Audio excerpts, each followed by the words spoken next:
जो दर्शक अभी जुड़े हैं उन्हें हम एक जानकारी दे दें। दरअसल ये सर्वे किया गया है 24 जुलाई से 5 अगस्त के बीच में 240 लोकसभा क्षेत्र, 526 पुलिस स्टेशन और इन सब के बीच 11,820 का सैंपल रखा गया है। और इसके साथ ही जो स्थिति निकल कर आई, अगर आज की तारीख में चुनाव हो जाए तो तकरीबन मौजूदा वक्त में सबसे बड़ी पार्टी के तौर पर बीजेपी की मौजूदगी बरकरार रहेगी। हालांकि अपने बल पर बहुमत लाने की स्थिति में वो नहीं है। अगर एनडीए की स्थिति देखें तो 273 से 303 सीट, यूपीए 72 से 90 सीट और अन्य 166 से 182 सीटें घट रही हैं एनडीए की, यूपीए की कुछ बढ़ रही है, लेकिन सत्ता पर कोई असर किसी रूप में नहीं। अब इसके बाद सबसे बड़ा सवाल है कि वो कौन सा बड़ा मुद्दा है। जब कोई भी जाएगा वोट डालने तो उसके जहन में सबसे बड़ा मुद्दा कौन सा होता है, उसको हमने कई मुद्दों की कैटेगरी रखी थी और कई मुद्दे सामने रखे थे। उस मुद्दों में सबसे पहले जो ठप्पा लगा, रोजाना की जिंदगी में महंगाई से रूबरू होना पड़ता है और 32% लोगों की राय है महंगाई एक मुद्दा है। भ्रष्टाचार दूसरे नंबर पर 18% के साथ, अर्थव्यवस्था को लेकर एक चिंता है और 15% लोगों की राय इकोनॉमी को लेकर है कि देश की इकोनॉमी क्या वाकई पुख्ता है, डिरेल तो नहीं हो रही। उसके बाद जो सवाल उठा था उसमें महिला सुरक्षा का था। 10% लोगों की राय महिला सुरक्षा महत्वपूर्ण मुद्दा, 8% ने कानून व्यवस्था और 8% ने सुशासन का जिक्र किया।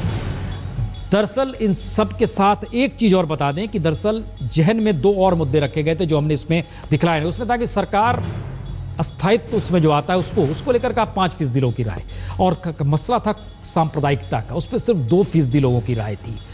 इसमें एक सवाल और हम जोड़ देते हैं, तब हम चलेंगे सचिन पायलट जी के पास। विपक्ष की भूमिका कैसी, ये बड़ा महत्वपूर्ण सवाल था जिसका जिक्र सचिन कर भी रहे थे। सकारात्मक है विपक्ष, 31% लोगों की राय है, लेकिन नकारात्मक रही है विपक्ष की भूमिका, 48% लोगों की राय है। सचिन पायलट जी, विपक्ष की भूमिका इस दौर में नकारात्मक है, 48% लोगों की राय है, एक हिस्सा ये है, और दूसरा हिस्सा जो मुद्दों का आप जिक्र कर रहे थे उसमें हर जहन में महंगाई बहुत ऊपर है। सचिन पायलट जी।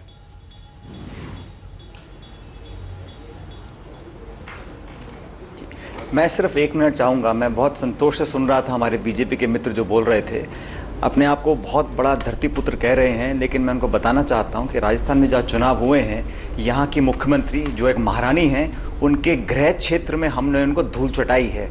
धौलपुर जहां की वो महारानी है, वहां पर कांग्रेस पार्टी विजयी हुई है, और वो बीजेपी जिसको 56% वोट मिला था 1.5 साल पहले, आज 35 पे आ गई है। तो ये गलतफहमी ना पालिएगा कि कांग्रेस पार्टी और कांग्रेस के नेता मेहनती नहीं है। जनता का प्रेम और गांव गरीब से लगाव हमारे खून में है, और आपको जनता से लगाव की नसीहत हमें देने की कोई जरूरत नहीं है।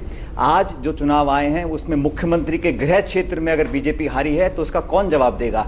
व्यापम के स्कैम में क्लीन चिट लेने के लिए शिवराज सिंह चौहान बोलते हैं मैं जीत गया हूं। आज 15 में से 10 कॉर्पोरेशन पे कांग्रेस जीती है, तो ललित मोदी पे आप इस्तीफा क्यों नहीं लेते हैं वसुंधरा जी का। जहां तक कांग्रेस पार्टी की बात है, 60 किसानों ने आत्महत्या की राजस्थान में, उनके झोंपड़े में हम गए, गरीबों के मुंह से निवाला छीनने का काम आप कर रहे हैं। जमीन अधिग्रहण का बिल आप लेकर आए थे, आज आपको वापस लेना पड़ रहा है क्योंकि जनादेश आपके खिलाफ है। माहौल आज कांग्रेस के पक्ष में बन रहा है। संसद में काम ना हो उसका दुख मुझे भी है, लेकिन संसद चलाने की जिम्मेदारी किसकी है? सरकार की है। जिद्दी है सरकार। अगर सरकार हमारी बात को मान लेती तो क्यों नहीं बिल पास होता। इंश्योरेंस बिल किसने पास कराया? हम लोगों ने पास कराया। जीएसटी भी हम लोग चाहते हैं, लेकिन संशोधन कराना चाहते हैं। प्रजातंत्र में आप जिद से, अहंकार से सरकार चला सकते हैं। कोई संवाद नहीं, कोई ऑल पार्टी मीटिंग नहीं, सस्पेंड कर देंगे, आप बाहर निकाल देंगे। ये गुजरात विधानसभा नहीं है, ये देश की लोकतंत्र का सबसे बड़ा मंदिर है। यहां पर आपको लोगों को रिस्पेक्ट करना पड़ेगा। हम चाहते हैं कि हम एक कंस्ट्रक्टिव कॉर्पोरेशन का काम करें। हम सड़कों पे आएंगे, जवाब मांगे, जवाब कहां देंगे आप? सदन के पटल पे जवाब दीजिएगा। प्रधानमंत्री ने अपनी चुप्पी नहीं तोड़ी। आज 2 महीने हो गए व्यापम स्कैंडल पे 55 लोग मर गए। वसुंधरा जी ने यहां पे एक भगोड़ी की मदद करी जिसको अरेस्ट करने वाले हैं। आप कब तक इन लोगों को डिफेंड करेंगे? आपका सर्वे खुद कहता है कि इन लोगों ने गलती की है, कालाधन पैदा किया है। महंगाई 125 रुपए किलो मूंग की दाल बिक रही है महाशय, आप जाके खरीदे बाजार में। ये गरीबों पे कब तक अत्याचार करेंगे? ये बड़े घरानों की मदद करने की सरकार बनी है।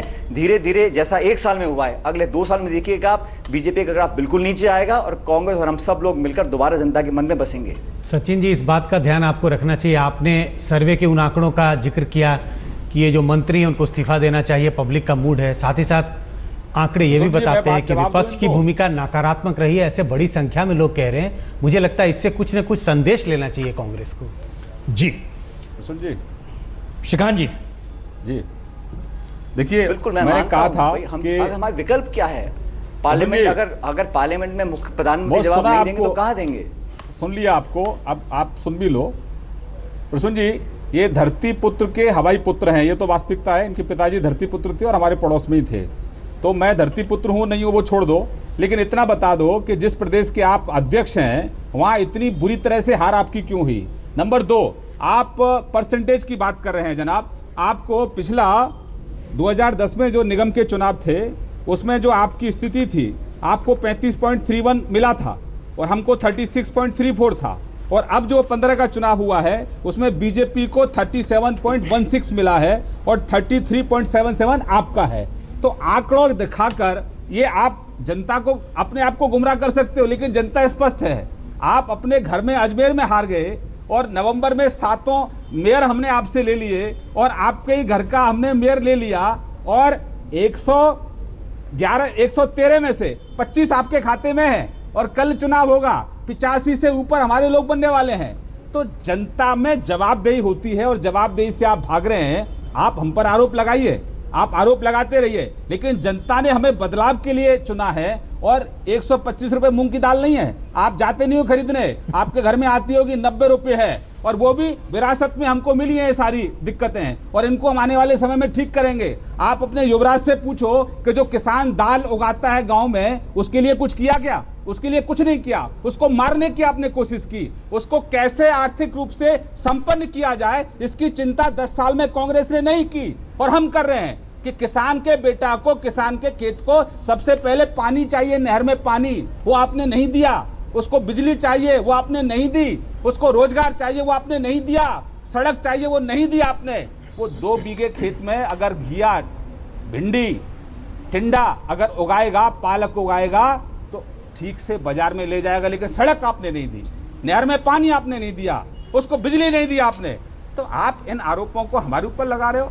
हमें तो विरासत में मिला है सब कुछ, उसको दुरुस्त करने का काम हमारा है। और प्रसून जी, मैं आपको आपके स्टूडियो से जमीन की तरफ ले जाना चाहता हूं। श्रीकांत जी, मुझे लगता है इस बात से बहुत आश्चर्य होता है, जिस बात पे आप काबू नहीं पा सकते उसको आप हमेशा कांग्रेस की विरासत कहते हैं। विरासत में मिली है महंगाई, विरासत में 1.5 साल में महंगाई पर क्यों नहीं काबू पाया है? श्रीकांत जी, हमको लगता है, देखिए आप लोगों ने डिस्कशन शुरू किया, हमने एक मिनट श्रीकांत जी, हमको लगता है कुछ चीजें क्लियर करते रहे, लोग भ्रम में ना रहे। उन्होंने कहा मूंग दाल 125 रुपए है, आपने पता नहीं क्या काम नहीं सुन पाए। उन्होंने कहा 90 रुपए। हमने तुरंत केंद्रीय भंडार का कीमत निकाल लिया अपने मोबाइल में, उसमें लिखा हुआ है मूंग दाल जो है 118 रुपए है केजी, केंद्रीय भंडार भारत सरकार का। बताइए। खैर, निश्चित रूप से सचिन पायलट जी का अनुमान ज्यादा सही है। आपको आपने कहा में निकाल दिया, हम क्या कहें उसमें, हम तो कुछ कह नहीं सकते। लेकिन देखिए, महत्वपूर्ण सवाल क्या है, पार्लियामेंट नहीं चल रही है, उनका कहना है सरकार आप चला रहे हैं, आप चलाना नहीं जानते हैं। आपका कहना है हम चलाना चाहते हैं लेकिन विपक्ष चलने नहीं दे रहा है। इसीलिए सकारात्मक और नकारात्मक भूमिका के एक हिस्से को हमको लगता है और जोड़ देते हैं, फिर हम आपसे जवाब लेंगे। अगला सवाल यह था कि बीजेपी की अगुवाई में केंद्र सरकार का कामकाज कैसा है। हम जरा स्क्रीन पे इसको दिखाना चाहेंगे, क्या रहा है इस पे। यह सवाल बड़ा साफ तौर पे पूछा गया था और इसमें 4 ऑप्शन थे, बहुत अच्छा, अच्छा, औसत और खराब। ये स्क्रीन पर आ रहा है। इसमें बहुत अच्छा कहने में 6% लोगों की राय है कि बहुत अच्छा काम कर रहे हैं, 36% लोग कह रहे हैं अच्छा कर रहे हैं। दोनों को मिला दीजिए तो 42% लोग बहुत अच्छा और अच्छा कह रहे हैं। औसत कह रहे हैं 38% और खराब कह रहे हैं 16%। ये आपके स्क्रीन पर आ गया जो सवाल है बीजेपी की अगुवाई में केंद्र सरकार के कामकाज पर। बड़ा सीधा सवाल था इसमें, जो चूंकि हम लोग बहस में उलझ गए थे। ये दिखला रहा है कि 42% लोग बहुत अच्छा और अच्छा तो कह रहे हैं, लेकिन औसत और खराब की स्थिति 54% तक जा रही है। और ये स्थिति आपके लिए, आपको लगता नहीं है कि ये अभी आप इसकी गंभीरता को मानेंगे कि नहीं मानेंगे? श्रीकांत जी, मैंने आपसे शुरुआत में ही प्रार्थना की थी कि सरकार के जो जनहित के कार्य हैं, सरकार के जो कॉमन मैन के लिए जो काम है, जमीन पर धीरे धीरे वो पहुंच रहे हैं। और मैंने आपको कहा था कि देखिए, अभी सरकार ऐसा पहला देश को प्रधानमंत्री मिला है जो लाल किले की प्राचीर से पहली वाली 15 अगस्त को 14 में जो कहा था उसका हिसाब दे रहा है। तो जनता ये सब समझती है कि एक ऐसा प्रधानमंत्री मिला है जो काम करने वाला है, जो काम करता है, जो मेहनती है। उसका जो अभियान लेकर चल रहा है उनको पूरा करना है। इस देश के गरीब आदमी को इस देश की अर्थव्यवस्था के साथ कैसे जोड़ना है, ये काम नरेंद्र भाई मोदी जी ने किया है। जहां हमारे जब खाते खुलवाने की बात हमने कही थी तो कई लोग हमारा उपहास उड़ा रहे थे, लेकिन आज वही लोग ये मान रहे हैं कि जहां लक्ष्य 7 करोड़ 7.5 करोड़ था, वहीं 17 करोड़ लोगों ने खाते खुलवाए। और एक प्रधानमंत्री का एक फेस वैल्यू होती है कि जहां जीरो बैलेंस की बात कही थी वहां 20,000 करोड़ खाते में भी आया है। तो जो हम काम लेकर चल रहे हैं, जैसे स्टार्टअप इंडिया की हमने बात की है, हमने स्टैंड अप इंडिया की बात की है, तो स्टार्टअप में 1,25,000 जो देश में बैंक है प्रसून जी, उन बैंक के माध्यम से जो उस एरिया में रहने वाला दलित भाई है, दलित बहन है, आदिवासी है, उसको आपको मेन स्ट्रीम में लेकर आना है। यानी कि चहुमुखी विकास की जो कल्पना भारत सरकार ने की है कि इस देश के जब तक गांव को आप विकसित नहीं करोगे, गरीब को जब तक आप उन्नति के रास्ते पर नहीं लाओगे, इसीलिए श्रीकांत जी हमने इस सर्वे में, नहीं कर सकते देश के विकास की बात हम मान रहे हैं, हम इसीलिए हमने इस सर्वे में 70% ग्रामीण लोगों से पूछा है। इस सर्वे का एक बड़ा हिस्सा यह भी है। लेकिन जिस बात का देखिए हम जिक्र कर रहे हैं, जो दर्शक ग्राफिक बीच में कुछ गड़बड़ाया था वो नहीं देख पाए, ये देखिए, ये है दरअसल एक हिस्सा बनाया गया कि बीजेपी की अगुवाई में केंद्र सरकार के कामकाज का जो हमने जिक्र किया था वो आपके स्क्रीन पर है। क्योंकि शुरुआती दौर में जो हमने किया था उसमें 50% से ज़्यादा बहुत अच्छे वाली स्थिति में आ रही थी, वो घट रही है और बड़ी तेज़ी से अगर घट रही है तो एक चिंता का विषय है।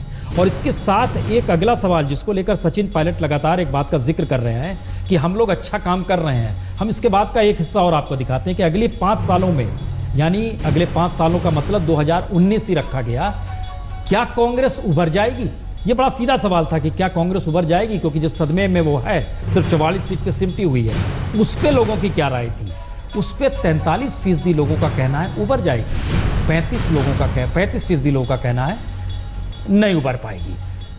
और राहुल के हाथ में कमान आनी चाहिए, ये भी सब सवाल पूछे गए हैं, लेकिन फिलहाल राहुल के हाथ में कमान है और राहुल जिस लिहाज से काम कर रहे हैं ये सवाल के साथ जुड़ा हुआ था। तो 5 साल में उभरेगी या 43% लोगों की राय? ब्रेक के बाद तुरंत लौट रहे हैं, इस पर हम जरा तुरंत पूछेंगे आप लोगों से। सचिन पायलट जी, कांग्रेस का काम या सरकार की असफलता आपको सत्ता तक लाएगी, कुछ ऐसा लगने लगा है?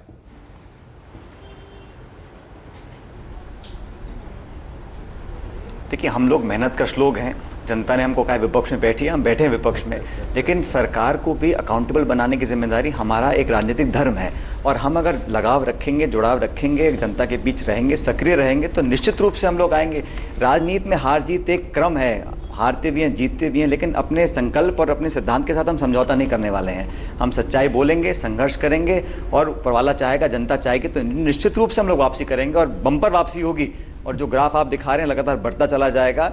और मैं इतना ही निवेदन करना चाह रहा हूं कि जहां तक भारतीय जनता पार्टी की बात है, उन्होंने 25 साल पहले वादा किया था राम मंदिर बनाने का, वो नहीं बना। इन्होंने कहा काला धन वापस लाएंगे, खातों में जमा कराएंगे, वो नहीं हो पाया। और जहां तक गरीबों की बात करते हैं, 2 लाख करोड़ का कॉर्पोरेट टैक्स को माफ कर दिया, लेकिन गांव गरीब में रहने वाले जो किसान लोग हैं उनके लिए 2 रुपए का आज तक कोई मुआवजा नहीं दिया गया है। तो ये विरोधाभास है, कहना कुछ और करना कुछ। खैर धीरे धीरे ये सब बेनकाब हो रहे हैं और मैं समझता हूं कि आप सब लोगों का सहयोग और माध्यम रहेगा। एक आखिरी कमेंट चाहेंगे श्रीकांत जी, लेकिन लड़ाई होनी चाहिए, एक बड़ी महीन लकीर होती है और एक मुद्दों को लेकर बड़ी महीन लकीर होती है सत्ता पर चलते रहते हुए पूरे समाज को साथ लेकर चलने की।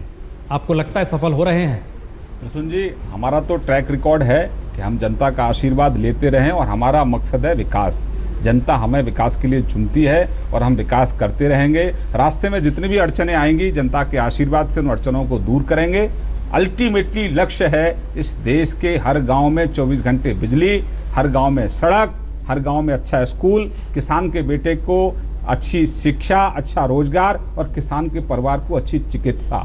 ये हमारा लक्ष्य है और उसको हम पूरा करेंगे। अड़चन जितनी भी आए सब अड़चनों को पार करेंगे। और आप देखना 17 में यही सर्वे करोगे, 16 और 17 में, तो पूरा संसद आपको केसरिया दिखेगा, क्योंकि लोग सकारात्मक राजनीति की इच्छा रखते हैं, विकास चाहते हैं। जी ने कई बार जिक्र किया नरेंद्र भाई मोदी, मुझे लगता है एक सेक्शन अगर जो सबसे नाराज है बीजेपी का, वो किसान ही है। देश के किसान सबसे ज्यादा। ब्रेक के बाद किसान का जिक्र करने वाले हैं और किसान क्या सोचता है इसका जिक्र भी करने वाले हैं। और तुरंत लौट रहे छोटे से ब्रेक के बाद ये बताते हुए कि मोदी सरकार के जरिए जिन नीतियों का जिक्र हुआ है वो कितना महत्वपूर्ण है जनता के लिए, और जो कहा जा रहा है वो वाकई पहुंच पा रहा है लोगों तक या नहीं। ब्रेक के बाद सर्वे में ये बड़ा महत्वपूर्ण हिस्सा है। तुरंत लौटते हैं।